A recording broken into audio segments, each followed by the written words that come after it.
Hola, muy buenos días, muy buenas tardes o muy buenas noches, dependiendo del horario en que nos estén escuchando. Nos encontramos en la Radio Universidad del Biobío, en el aula magna, en el corazón de la universidad, junto a un nuevo programa Voces del Biobío. Y el día de hoy nos acompaña un nuevo invitado, al cual quiero dar una pequeña introducción durante esta jornada. Él es Alejandro Concha, es un poeta y escritor y gestor cultural chileno, cuya obra está profundamente ligada a la memoria histórica, obrera y patrimonial de su ciudad natal, Lota, en la antigua cuenca carbonífera de nuestra región del Biobío. Alejandro representa una voz joven y comprometida de la poesía contemporánea chilena, enfocado en su trabajo en el rescate y puesta en valor de las cicatrices y la resistencia cultural del territorio del carbón. Em, y la poética de Alejandro se caracteriza principalmente por abordar la tensión entre la memoria y el olvido, utilizando el imaginario de las rutinas industriales, la vida subterránea y el orgullo minero como eje central. Sus principales publicaciones son Estirpe del 2017, su primer poemario que establece su vínculo profundo con las raíces lotinas, Los errores de nuestros padres del 2022, una obra que aborda lo íntimo, lo generacional y la historia familiar, Color a Historia 2023, libro realizado junto al artista Jorge Torres, Salvaguarda de este año 2025, su más reciente poemario. Sus textos han sido incluidos en diversas antologías latinoamericanas y acá en Chile. También es gestor cultural y editor. Ha conjugado su labor creativa con su fuerte compromiso social y cultural vinculado a su comunidad. Fundador de Balandra Poética, un movimiento artístico dedicado a promover la literatura y el arte en la zona del carbón, y es parte del equipo Pájaros Errantes. Bienvenido, Alejandro. Muchas gracias, Gabriel. ¿Se me quedó algo fuera? Ojalá que no. Traté de hacer lo mejor posible en esta introducción. No, está bastante completa en realidad y bueno, al final lo que habla por uno son los textos y es lo que uno va desarrollando, es el trabajo, así que agradezco toda reseña, por supuesto. Pero bueno, ya tendremos aquí el tiempo para conversar un poquito más Por de otros supuesto, detalles más Alejandro. pequeños. Bueno, Voces del Biobío es un espacio que quiere siempre invitar y generar las condiciones para que artistas como tú y quizás también cultores de otras artes o otras disciplinas puedan comentarnos más de sí mismos. Por lo tanto, queremos saber más de ti. ¿Por qué la poesía? ¿De dónde nace esta inquietud? ¿Cuáles son los orígenes de tu poesía, Alejandro? Siempre que me realizan esta pregunta, creo que voy respondiendo algo distinto, especialmente porque la poesía es una cosa tan vasta dentro de mi vida, ocupa un lugar tan importante, que cuando son conceptos tan abstractos, tan amplios, uno es difícil encontrar un sitio por donde asirlo, por donde tomarlo. En el caso personal, y bueno, lo que podría responder ahora, creo que, bueno, tiene que ver con este acto tan natural del habla, con este acto tan natural del decir, de la necesidad del decir. Uno finalmente termina escribiendo lo que necesita más que lo que le gusta o lo que le interesa. Y esa capacidad que tienen las palabras como un medio tan económico y tan profundo también para llegar y alcanzar la belleza, el encontrar una armonía detrás del decir, encontrar las grietas de una realidad que se muestra tan sólida de pronto y que necesita preguntas, necesita cuestiones, es lo que me catapultó finalmente a la poesía. Yo siempre fui un adolescente en enseñanza media, muy lleno de dudas, muy lleno de preguntas, muy curioso. Y creo que si algo me enseñó la poesía es que las preguntas no es algo que debemos evitar, a propósito de que hoy este sistema también nos catapulta fuera de ello, ¿no? Nos expele de las preguntas, trata de omitirlas, sino que por el contrario uno tiene que hacerle duda, y ahí está el lenguaje, está la poesía. La poesía, a diferencia de otras artes, es la que hace las preguntas. Bien, una forma distinta de responder esta pregunta, ya la hemos hecho otros poetas, ¿Mm? y es siempre interesante ver cómo nacen distintas vertientes y orígenes. ¿Tienes alguna imagen de tu juventud? ¿A qué edad fue cuando comenzaste a escribir? ¿Qué te gatilló tomar o tomaste el digital? Porque antiguamente se tomaba el lápiz y el papel, hoy día se toma una computadora digital y también entrega ciertas herramientas. Claro, antes del lápiz, del papel, antes del computador, más adelante. Bueno, yo soy niño de los 90, entonces el computador entró muy tarde a mi casa. Creo que estuvieron los libros. Yo aprendí a leer muy pequeño, habría tenido unos 4 años antes del kinder, y recuerdo que en kinder cuando ingresé la profesora, la tía en este caso, me subía arriba de una silla en una mesa y me hacía leerle cuentos a mis compañeros de clase. Me gustaba esa sensación, ¿no? Para mí es un acto de amor leer finalmente. Por eso es una cosa que cultivo mucho. Fue en básica, sin embargo, tercero básico quizás, en que una profesora de San Pedro de la Paz, yo estudiaba en Lota, ella trabajaba en Lota, en el Colegio Ángel de Peredo, la profesora Betsabe Salas, me vistió de Pablo Neruda y me hizo recitar poesía en un acto público en la Plaza de Armas. Con pipa, con la boina y con todo lo que se te pueda ocurrir. Es un acto que yo recuerdo con mucho cariño porque creo que es mi primer acercamiento consciente a la poesía como lector. Ya la escritura fue algo que se desarrolló de manera paulatina. Yo en básica escribía, pero no fue sino hasta enseñanza media, 15 años quizás, primero medio. Estudiaba en el Liceo de la Madera en Coronel, tenía una compañera que me gustaba, y yo siempre cuento esta historia que era la niña más ruidosa del curso, ¿verdad? Yo era el más silencioso, la mandan de castigo a sentarse conmigo para que no hablara, básicamente, y yo le había escrito un poema a esta niña y ella lo lee en clases porque lo descubre cuando se me cae de la cartera de la camisa. Me gusta contarle esta historia a los estudiantes, ¿no? Porque tiene todos los elementos.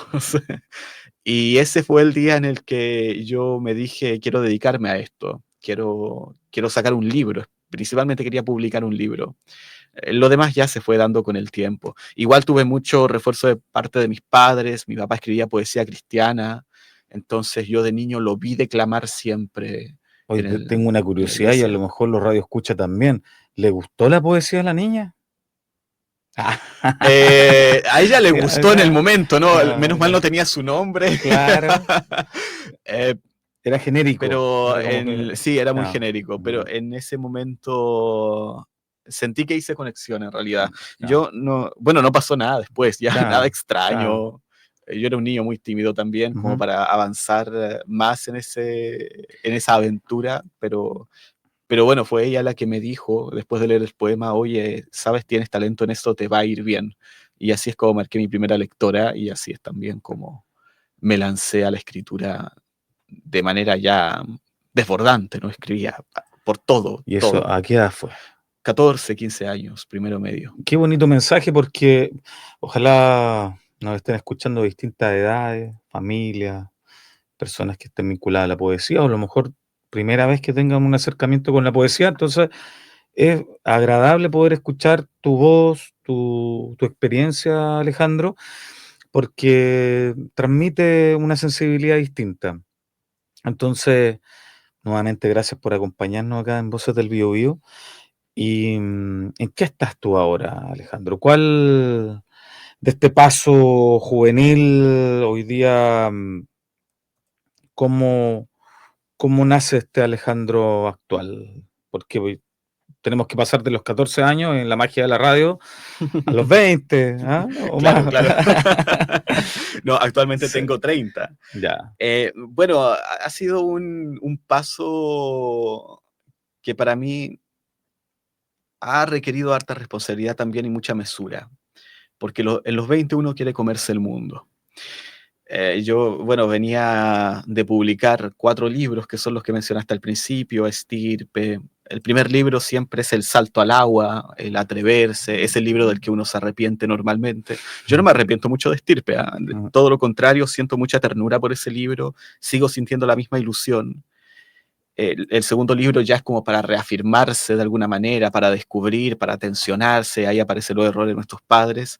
Color Historia, que es este libro que publicamos junto al pintor Jorge Torres, es más bien una cosa anecdótica, pero no por eso menor, todo lo contrario, el libro ha abierto varias posibilidades a descubrir otros sitios, sobre todo a comunicarse con nuevos lectores, y ya Salvaguarda yo creo que es la consolidación. Entonces pasar a los 30 ha sido una etapa de eso, de mucha calma, de consolidación, de ordenarse, de ver qué es lo que se ha escrito, qué es lo que se ha hecho hasta ahora. Y actualmente me encuentro trabajando en, primero, esto es de primicia, en una antología personal que quiero que se encuentre de manera virtual en Internet y de forma gratuita. Es así porque además yo visito muchos establecimientos educacionales, voy a muchos centros culturales, bibliotecas, me comunico mucho con lectores, me gusta ese trato directo con los lectores. Y de pronto, no sé, un adolescente de 15, 16 años no tiene dinero para comprarse un libro que vale 10.000 pesos en librería o 10.000 pesos de forma directa, ¿no? Entonces la idea es acercar un poquito mi poesía a eso. He trabajado este año también en un repositorio personal donde queden todas mis columnas, mis artículos, mis ensayos. También este año estuve trabajando en un programa del Ministerio de Vivienda en Rivera Norte. Estuvimos ahí en Pedro de Valdivia, donde hicimos un levantamiento de memoria barrial. Y salió un texto muy interesante de ahí porque me permitió conectarme de nuevo con una realidad de la que no hablo mucho. Yo provengo de una población que es una toma, ¿me entiendes? Entonces uno ve mucha precariedad de niños, ve también mucho esfuerzo, mucha entereza. Y esta experiencia, específicamente con el barrio de Pedro de Valdivia, conocer cómo los vecinos construyeron sus casas en la ribera del río y llevarlo a un texto escrito, que sea una interpretación más que de lo que uno ve como escritor, sino lo que ellos sienten, perciben y los arraiga a ese lugar, para mí igual fue una experiencia muy fuerte. Entonces, este 2025 ha sido de eso, ha sido de ir consolidando distintos temas y bueno, dentro de un par de días más comienza Pájaros Errantes. Pájaro Errante no termina, hay, hay mucho trabajo. Cuéntanos más a los oyentes, ¿qué es Pájaro Errante? ¿Cómo nace Pájaro Errante? Bueno, Pájaros Errantes es el resultado de un encuentro que se realizaba antes en la península de Hualpén, llamado el Encuentro Ecopoético de la península de Hualpén, que valga la redundancia. Cuando llega la pandemia en el año 2019-2020, este encuentro no se podía realizar porque era un encuentro que se realizaba en el bosque. Nosotros caminábamos media hora para llegar al punto de encuentro, tendíamos una mesita, un picnic, era abierta, entonces cualquiera que escribiera poesía podía participar. Y más que la lógica del centro cultural, muy formal, la poesía era disfrutar de lo que hacíamos con total honestidad. Lamentablemente la pandemia detuvo eso, lo recuperamos después de la pandemia, y durante pandemia se nos ocurrió la idea de hacerlo evolucionar a una especie de encuentro virtual que se llamaba Pájaros Errantes a propósito de un poema de Pedro Prado que lleva por nombre Los Pájaros Errantes, en donde el hablante lírico mira al cielo y ve los pájaros que empiezan a ser consumidos por la oscuridad cuando llega la noche en el mar. Y los pescadores que están en la balandra, por eso el movimiento se llama la balandra poética, ven a estos pájaros y llegan a la conclusión de que es el canto lo que los mantiene unidos en la adversidad. Entonces, nosotros estábamos en un contexto de adversidad y ahí estaba el arte y la poesía uniéndonos. Termina la pandemia, volvemos a la presencialidad y Pájaros Errantes se ha convertido, creo yo, en uno de los encuentros de poesía más importantes de Bio Bio, presencial, y que tiene esta característica territorial. Es un encuentro que se gesta de Hualpén, llega a Concepción, pero también pasa por San Pedro, Lota, Coronel, Chihuayante, ha pasado también por otras comunas, hay otras comunas interesadas también en que llegue, y la gracia es que vienen poetas del extranjero que comparten con los poetas locales, hay estudiantes, hay adultos mayores que participan también, que son invitados al encuentro. La idea es generar una especie de diálogo regional a fin de instalar a la región como un polo de producción literaria, no solo a nivel nacional, sino internacional. Creo que como Pájaros Errantes hemos avanzado mucho en ese aspecto. Y bueno, eso en muy resumidas cuentas, ¿no? Han ocurrido otras situaciones de por medio muy positivas también.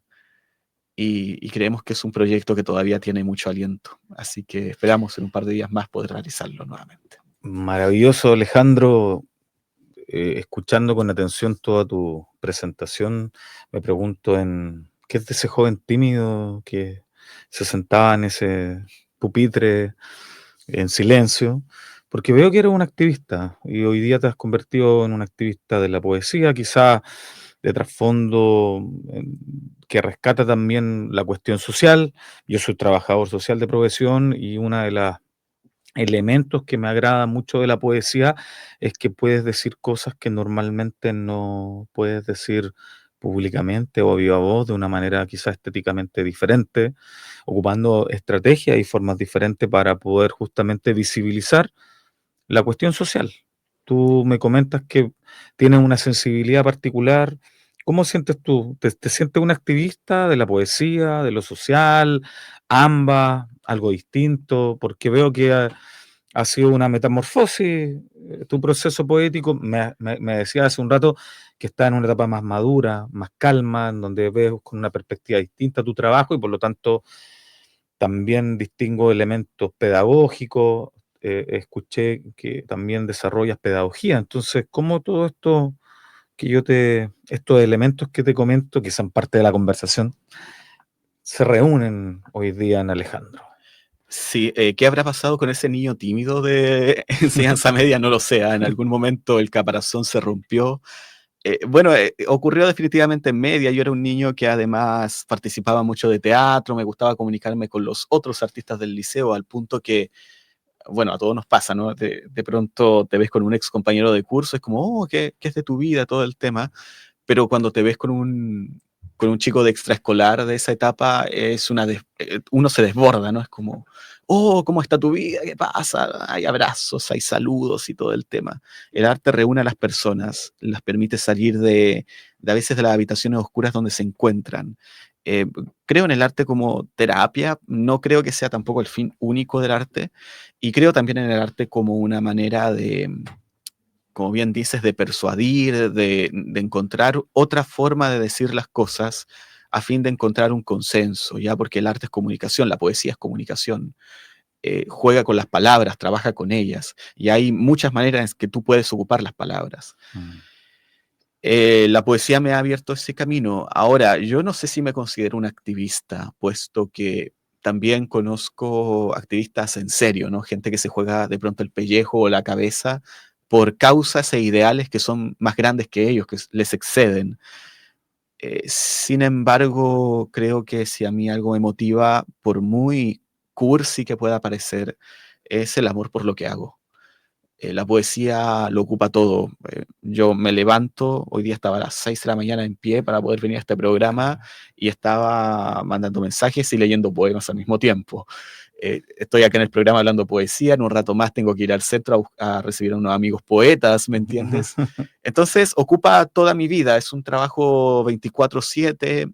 Además la vida me ha permitido trabajar, desempeñarme en esto de manera laboral, ya sea editando, ya sea enseñando poesía o ya sea generando charlas o actividades de mediación que la acerquen también a la gente.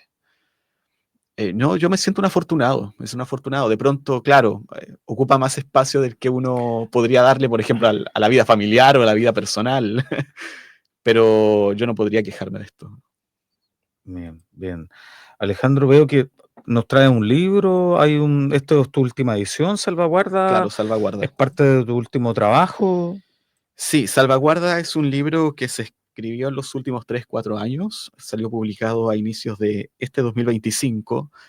Lleva ese título por esta palabra que ocupamos mucho en el contexto del patrimonio Ujú, cultural y del rescate de los ecosistemas, ¿no? ujú, A mí me gusta decir que, bueno, está la palabra proteger y la palabra defender y está la palabra salvaguardar, que son tres conceptos muy distintos pero que se parecen. ujú, Cuando un ecosistema, por ejemplo, está siendo atacado en un incendio, tú estás defendiéndolo cuando le tiras agua para que se apague, o lo estás protegiendo si sabes que el incendio viene, pero salvaguardar implica reconocer que el peligro del incendio existe, no ves el incendio, es un escenario futuro y, y uno genera planes de salvaguarda para protegerlo frente a ese dolor, a esa tragedia que todavía no ocurre. Salvaguarda es para mí, no sé si un arte poética, en el sentido de que el arte poética es un metapoema donde uno está hablando todo el rato de la poesía, pero sí estoy trabajando la poesía porque para mí la poesía es ese sitio donde nosotros protegemos quienes somos, protegemos nuestra cultura, donde nuestra visión del mundo encuentra un refugio, por decirlo así. Para mí la salvaguarda es la lengua, es el lenguaje, son las palabras. Y el poemario, bueno, son 30 poemas donde en todo momento ocurre esta continua contradicción de que los hablantes líricos, los personajes del libro, los fantasmas del libro, reconocen que hay algo que pueden perder, que están en una situación de peligro y de alta vulnerabilidad, y que ahí está el arte o la poesía como un método de protección, de refugio. Bueno, es un libro que le ha ido bastante bien, ¿ya? Creo que también es un eco de todo lo que había escrito anteriormente. Ujú, ujú. Y me gusta ese giro, ¿no? Tiene una portada de Sharon Cruz, es un epílogo de Iván Jiménez, que además es escritor de acá de Concepción. Es un libro que, al igual que los anteriores, trata de consolidar igual este trabajo en equipo, ¿no?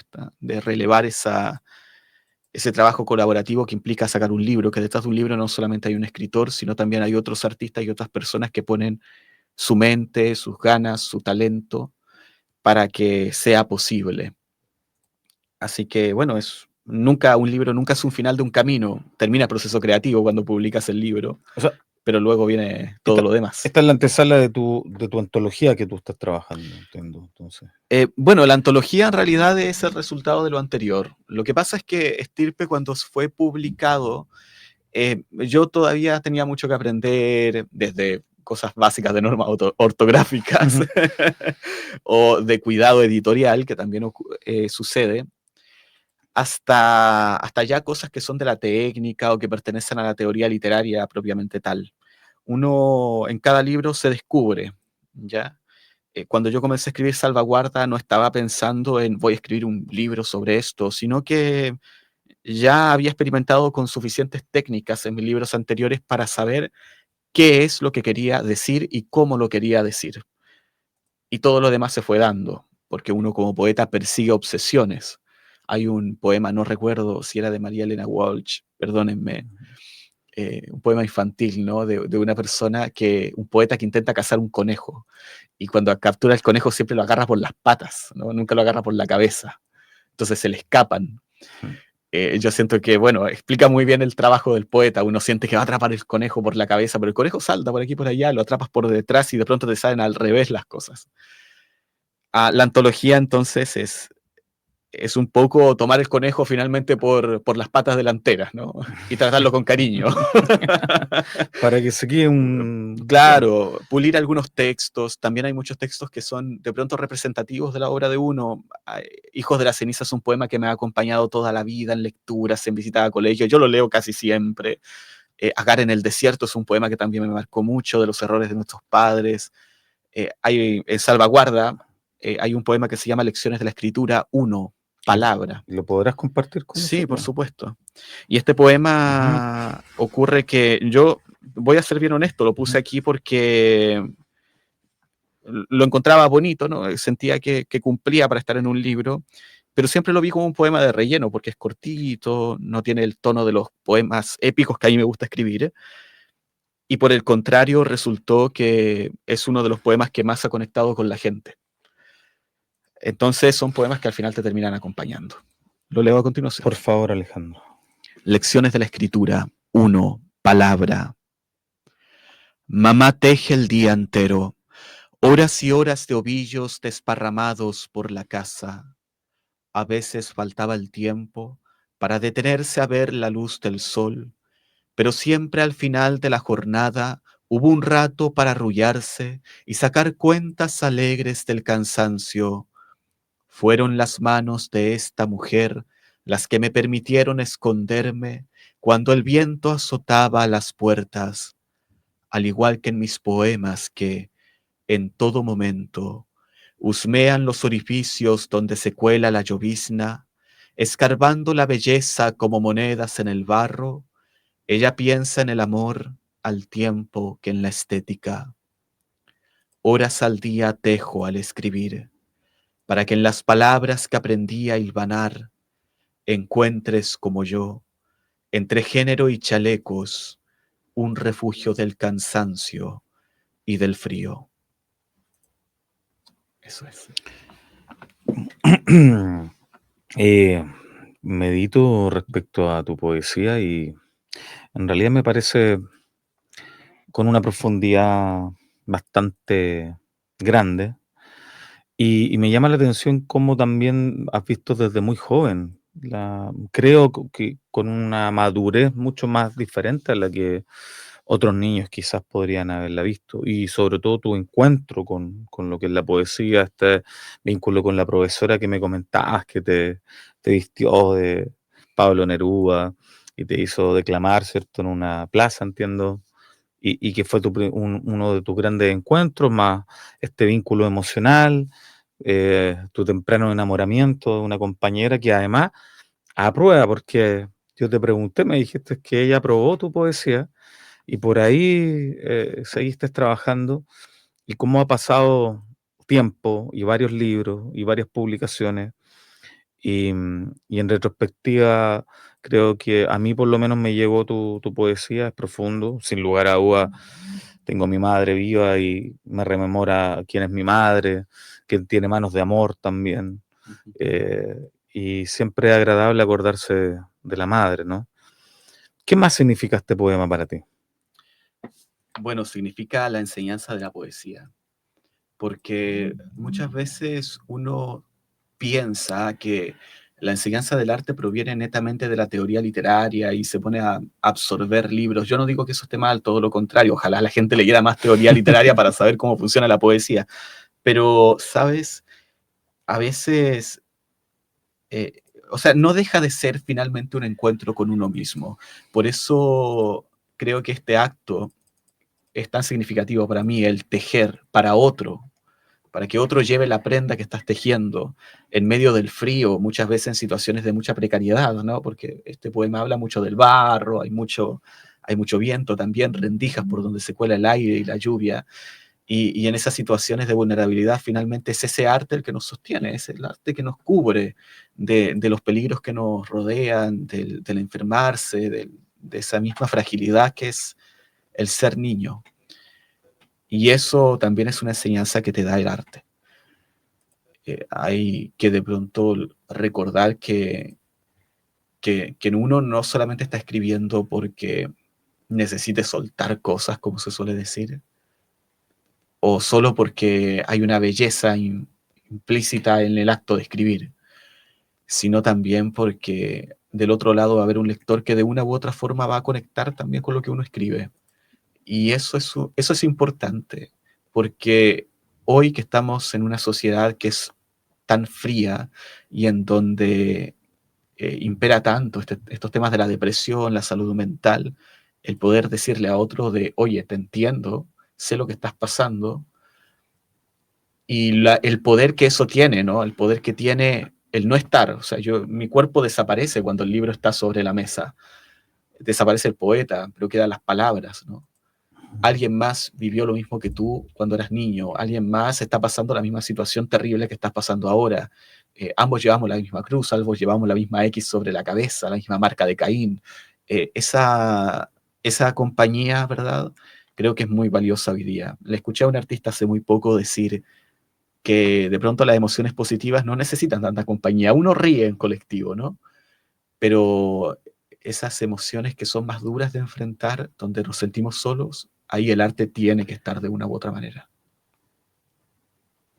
Alejandro, difícil complementar después de este comentario, pero pensaba en la teoría literaria. Un poeta necesita necesariamente la teoría literaria. Desde mi ignorancia y desconocimiento, pienso que quizás puedan haber poetas puros, existirá el poeta puro quien comienza a escribir y de pronto florece un camino de flores en medio del desierto, ¿cierto? Como Claro, nuestro propio desierto chileno. ¿Es posible que de forma natural, sin tener conocimientos de esto? sí, es extraña esa pregunta. Creo que nunca vamos a tener un consenso sobre la existencia del poeta puro. Personalmente creo que no existen poetas puros por el mero hecho de que no existe una lengua, un lenguaje puro tampoco.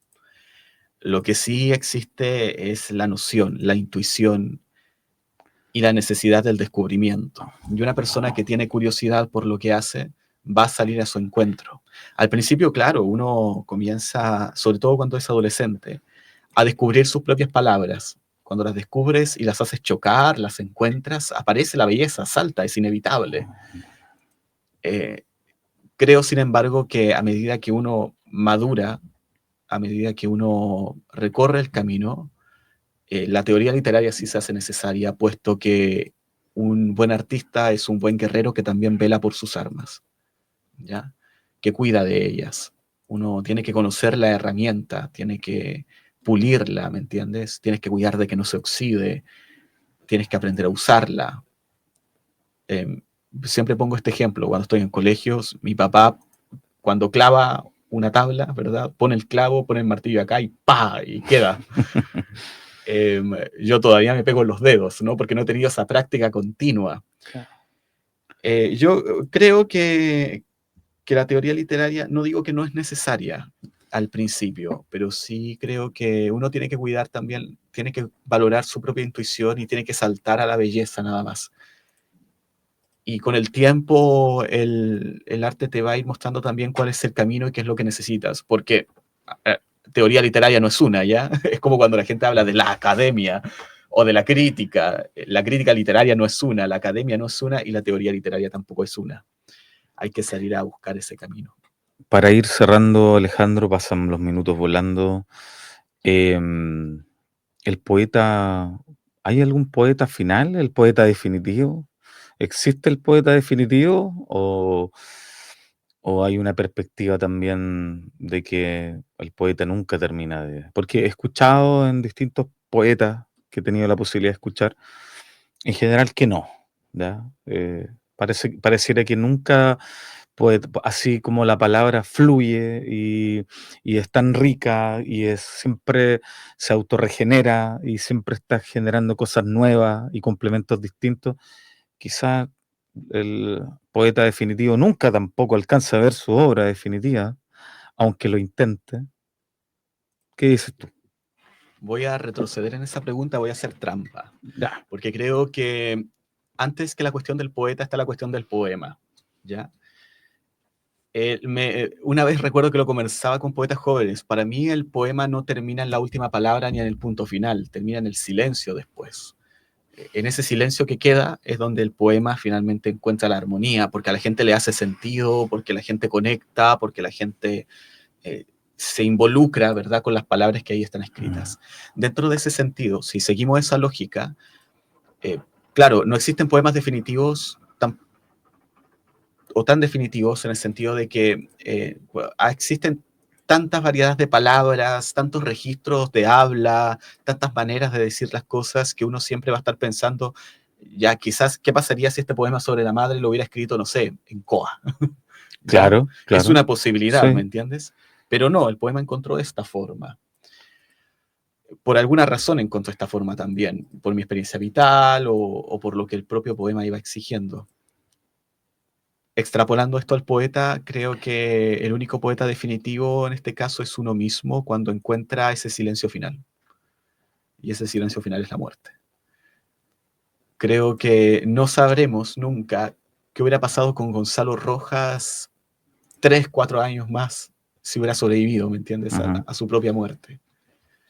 Sin embargo, cuando Gonzalo Rojas calla, quedan todas esas palabras en los libros y uno dice, lo que escribió Gonzalo Rojas en, no sé, ¿qué se ama cuando se ama, mi Dios, la luz terrible de la vida o la luz de la muerte que se busca, que se haya? Es algo que nunca vas a encontrar en otro autor, ¿ya? No existe un poeta modelo, existen aventuras. Nicanor Parra es una aventura distinta a la de Gonzalo Rojas, distinta a la de Neruda, distinta a la de Roca o a Huidobro o a Mistral.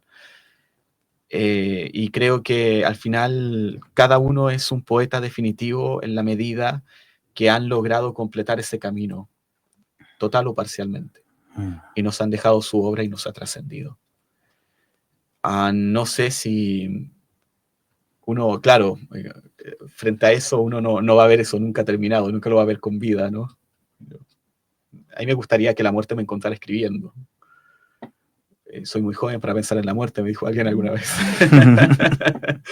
pero sí, de adolescente, creo que fue la primera pregunta de poeta que me hice, o que recuerdo por lo menos, a propósito de este poema de Vendrá la muerte y tendrá tus ojos, ¿no? Que recuerdo que lo leí y me dije, "Ay, ¿cómo me gustaría morir? Me gustaría que me encontrara escribiendo". No sé si veré ese poema terminado, pero oye, Homero Mansi escribió definiciones para esperar mi muerte a días antes de morir de cáncer. Y es un poema maravilloso. Y creo que habrá alcanzado a leerlo un par de veces antes de cerrar definitivamente los ojos.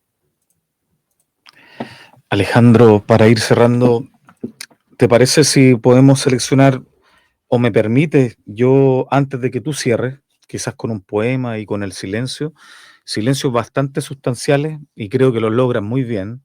Es difícil romper parte de lo que son tus reflexiones, son muy interesantes y dejan una suerte de deseo de seguir reflexionando y pensando en torno a cómo uno se plantea en lo personal. Y eso es muy bueno, creo yo. No sé si te interesa tú partir o yo para que tú puedas cerrar como invitado. ¿Ya? Comienza tú. Y de forma aleatoria, Sí.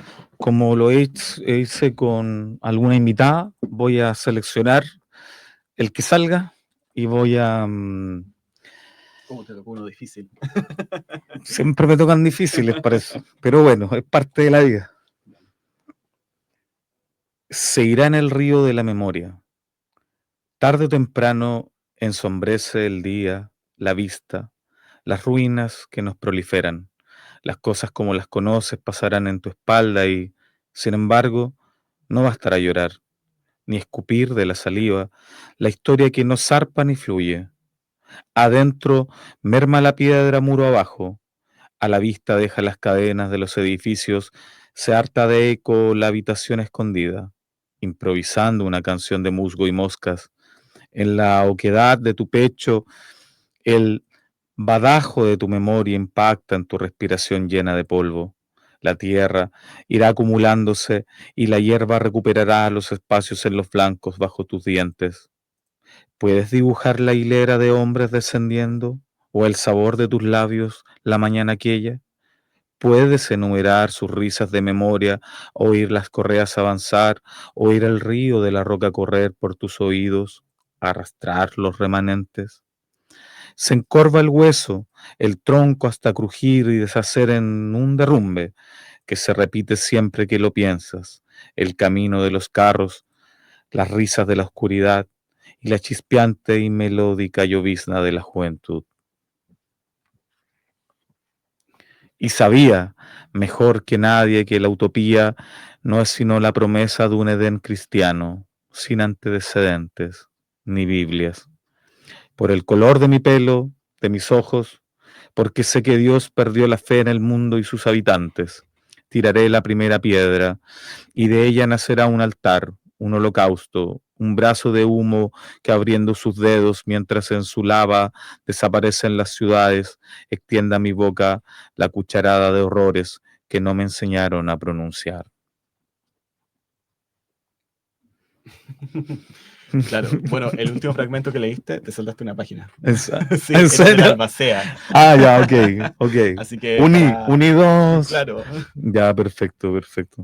Pero voy a leer entonces el Albacea, ¿te parece? Por supuesto, Sí, tú para elígelo que los veas. y cerramos con un breve reflexión poética tuya, la que tú quieras, algún mensaje, sobre todo pensando en que viene tu actividad pronto, cuándo va a ser, dónde va a ser, dónde te pueden seguir, que puedan seguir Balandra, tus redes sociales, ¿cierto? Siempre es positivo poder continuar difundiendo. Perfecto. El Albacea. tiene un epígrafe de una banda de metal argentino que dice: estas manos palomas saben cuándo soltar las piedras, arraigo. Claramente hay palabras que no me nacen, cosas que no me enseñaron a decir. Guardo muchas diferencias de mis mayores, de mi abuela, por ejemplo. Me distingo por su miedo a la política y la marca de una carabina en la frente. Digo frente cuando quiero decir psiquis. Es más dolorosa y mucho más difícil de borrar. Esa y otras diferencias las preservo como a un patrimonio, ruinas de un pasado industrial metido en los pulmones, milésimas de partículas, silicosis que decidí hacer mía para tener de dónde comenzar a escribir cuando las palabras me faltaran. Como ven, soy un niño bien. Nunca he insultado sin sentirme insultado. No recuerdo haber faltado a mi promesa, sí a mi memoria, ni me verás jamás exigir pedrada contra mis enemigos. Pero yo, erosionado de la palabra revolución, me siento con el derecho a tirar la primera piedra por mi abuela, que no sabía escribir, que vivió plena infancia masticando la rabia como un rencor desabrido entre los dientes, y sabía mejor que nadie que la utopía no es sino la promesa de un Edén cristiano sin antecedentes ni Biblias. Por el color de mi pelo, de mis ojos, porque sé que Dios perdió la fe en el mundo y sus habitantes, tiraré la primera piedra, y de ella nacerá un altar, un holocausto, un brazo de humo que abriendo sus dedos, mientras en su lava desaparecen las ciudades, extienda mi boca la cucharada de horrores que no me enseñaron a pronunciar. Muchas gracias por la invitación, Gabriel. Gracias, Alejandro, a ti. Si me quieren seguir, me encuentran como Estirpe Poesía en todas mis redes sociales, Instagram, tengo un Substack también donde voy subiendo artículos de pronto, Facebook, mi blog, hasta mi correo es Estirpe Poesía, así que por ahí me pueden contactar también. Bueno, les invito también a las actividades que estamos organizando frecuentemente. Creo que este programa sale después de Pájaros Errantes, pero siempre en mi Instagram estamos subiendo afiches, información de lecturas y esperamos seguir con Salvaguarda, además, recorriendo esta región este 2026. ¿Hay espacios donde te reúnas en Lota, en Concepción, donde se reúnan a lo mejor sistemáticamente con algunos poetas, donde hayan encuentros? En Lota Ujú. tenemos la agrupación literaria Pájaro Libro, es taller y club de lectura. Todos los miércoles a las 6 de la tarde en el Teatro Perfecto. Lota pueden escribirnos, nos encuentran también por Instagram como Pájaro Libro y ahí van a encontrar la información también del cronograma de los días que se hace el taller y los días que se hace el club de lectura. En el club de lectura nos sentamos a leer, valga la redundancia, de escritura a escribir. Así que para gusto los colores y por supuesto, si alguien quiere sumarse, las puertas siempre están abiertas. Gracias por estar con nosotros, Alejandro, y espero estar pronto en Lota acompañando en esta actividad, quizá el día miércoles o quizá otro día, podamos continuar compartiendo más de poesía. Muchas gracias. Gracias a ti.